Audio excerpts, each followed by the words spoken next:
Assalamualaikum warahmatullah. Bismillahirrahmanirrahim. Ismi Muhammad Ausin alias Adeba Al-Bazzar, kelas 4C SD, Homeschooling Imam Nawawi Bogor. Insya Allah pada pekan ini Ana akan mempresentasikan tugas responsi matematika, yaitu mempresentasikan pembagian waktu malam Nabi Daud alaihissalam. Dari Abdullah bin Amr bin As, Rasulullah Shallallahu alaihi wasallam bersabda, "Salat yang paling dicintai Allah adalah salat Nabi Daud alaihissalam, dan puasa yang paling dicintai Allah adalah puasa Nabi Daud alaihissalam. Beliau tidur setengah malam, bangun sepertiga malam, dan tidur lagi seperenam malam." Hadis sahih riwayat Bukhari dan Muslim. Tadi dengan pendekatan matematika. 1/2 malam pertama, 1/3 malam kedua, 1/6 malam ketiga. Kita buat menjadi pecahan. Untuk menyamakan penyebut, kita cari KPK dari angka 2, 3, dan 6. Kelipatan 2, 4, 6, 8, 3, 6, 9. Di sini sudah terlihat angka yang sama, 6, 6, 6. 6 dibagi 2 sama dengan 3. 3 dikali 1 sama dengan 3. 6 dibagi 3 sama dengan 2. 2 dikali 1 sama dengan 2. 6 dibagi 6 sama dengan 1. 1 dikali 1 sama dengan 1. Jadi 3 tambah 2 tambah 1 sama dengan 6. 6/6 atau 6 bagi 6 sama dengan 1 hari. Begini mudahnya.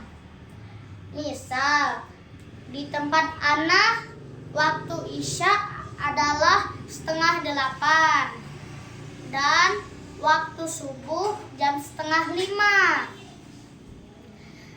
Maka waktu malam di tempat Ana adalah 9 jam. Jadi begini rinciannya. 1/2 malam kali 9 jam sama dengan 4,5 jam. Jadi di bagian malam pertama bisa diasumsikan beliau tidur dari pukul 7:30 sampai jam 12 malam. 1/3 malam dikali 9 jam sama dengan 3 jam. Jadi di bagian malam kedua bisa diasumsikan beliau bangun dari pukul jam 12 sampai jam 3 malam. Di waktu ini beliau isi dengan ibadah baik sholat tahajud, qiraah Quran, berzikir, dan lain-lain. 1/6 malam kali 9 jam sama dengan 1,5 jam. Jadi di bagian malam ketiga bisa diasumsikan beliau tidur lagi dari pukul jam 3 sampai pukul 4:30 subuh. Kita lihat pada jam. Dari jam 7:30 sampai jam 12 malam, Nabi Daud alaihissalam tidur. Dari jam 12 sampai jam 3 malam, Nabi Daud alaihissalam bangun untuk melakukan ibadah. Dari jam 3 sampai jam 4:30 dia tidur kembali dan bangun untuk sholat subuh. Fawaidnya adalah seseorang yang tidur selepas Isya hingga tengah malam berarti ia telah memberikan jatah yang lama untuk waktu tidurnya, dan tidur di akhir malam akan menghilangkan rasa letih yang digunakan untuk sholat malam. Sumber penjelasan Ana dapat dari Syekh Muhammad bin Saleh Al-Utsaimin.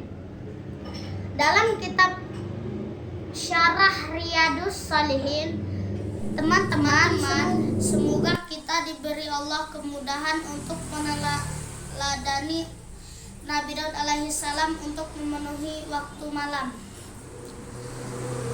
Terima kasih untuk Al-Ustaz Nasir dan Uma Ana telah membimbing Ana untuk mempelajari matematika.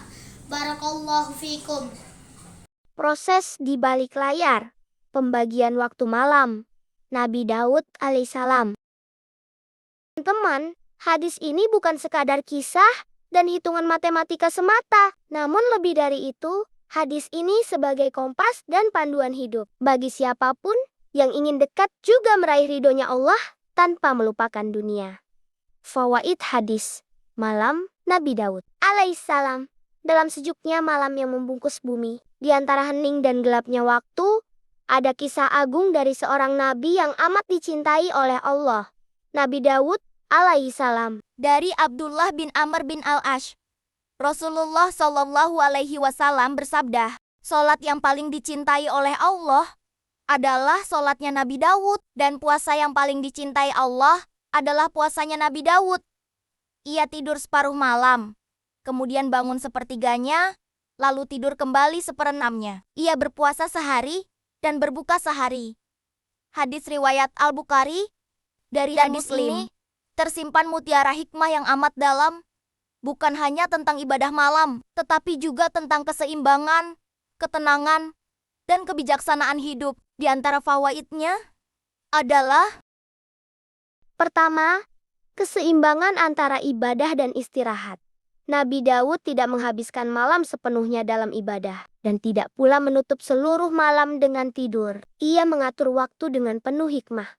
Separuh malam untuk beristirahat, sepertiga malam untuk bermunajat, dan seperenam malam kembali untuk tidur. Inilah pelajaran indah tentang keseimbangan, bahwa beribadah kepada Allah tidak berarti meninggalkan hak tubuh. Ruh diberi makanan dengan zikir, sementara jasad diberi haknya dengan istirahat. Kedua, keteladanan dalam istiqomah. Ibadah Nabi Daud bukanlah ibadah sesaat yang muncul karena semangat sementara, tetapi ibadah yang terus berulang, teratur, dan konsisten. Allah mencintai amalan yang dilakukan terus-menerus walau sedikit. Maka dari Nabi Daud, kita belajar bahwa istiqomah lebih berat dan lebih bernilai daripada sekadar semangat yang cepat padam. Ketiga, kedekatan ruhani dengan Allah Subhanahu wa Ta'ala. Sepertiga malam adalah waktu ketika langit dunia dibuka dan Allah memanggil hamba-Nya. Adakah yang berdoa kepadaku? Maka akan aku kabulkan. Adakah yang memohon ampun? Maka akan aku ampuni. Dalam waktu itulah Nabi Daud berdiri, menyendiri bersama Robnya. Ia tidak sekadar melafazkan doa, tetapi berdialog dengan cinta, mengadu dengan air mata, dan menegakkan hati di hadapan Yang Maha Mendengar. Dari sini, kita belajar bahwa malam bukan hanya waktu tidur, tapi juga waktu bertemu. Keempat, kedisiplinan dan keseimbangan dalam hidup. Nabi Daud adalah seorang raja, pemimpin yang sibuk dengan urusan umat. Namun, kesibukan tidak menghalangi kedekatannya dengan Allah. Beliau mengajarkan bahwa kesalehan tidak ditentukan oleh waktu luang, tapi oleh niat yang tulus dan disiplin mengatur waktu. Di siang hari beliau berjuang dan memimpin. Di malam hari beliau beribadah dan bermunajat. Itulah keseimbangan seorang mukmin sejati. Kelima, puasa Nabi Daud adalah tentang keteguhan dan syukur. Puasa sehari dan berbuka sehari adalah simbol dari keseimbangan antara sabar dan syukur. Hari berpuasa menjadi latihan menahan hawa nafsu, sedangkan hari berbuka menjadi ungkapan syukur atas nikmat Allah. Pola ini mengajarkan bahwa kesungguhan dalam ibadah harus diiringi kebijaksanaan dalam menjaga diri, agar jiwa tetap kuat dan semangat tidak padam. Keenam, bentuk ibadah yang penuh cinta dan ketenangan. Dari pola hidup Nabi Daud, kita menemukan rahasia ketenangan jiwa. Ia tidur dengan cukup, beribadah dengan khusyuk, memimpin dengan adil, dan berpuasa dengan seimbang. Semua ini melahirkan jiwa yang kuat, pikiran yang jernih, dan hati yang damai. Di tengah kesibukan modern, di antara hiruk-pikuk pekerjaan, hadis Nabi Daud mengingatkan kita bahwa malam adalah waktu terbaik untuk kembali kepada Sang Pencipta. Karena di saat dunia terlelap, mereka yang bangun untuk salat malam akan merasakan ketenangan yang tak dimiliki siapapun. Malam Nabi Daud bukan hanya tentang jumlah rakaat dan waktu tidur, tapi tentang irama hidup yang selaras antara jasad dan ruh, dunia dan akhirat. Ia mengajarkan bahwa kemuliaan seorang hamba bukan karena banyaknya ibadah yang dilakukan dalam satu malam, melainkan karena kecintaan yang tulus kepada Allah, yang diwujudkan secara teratur dan seimbang.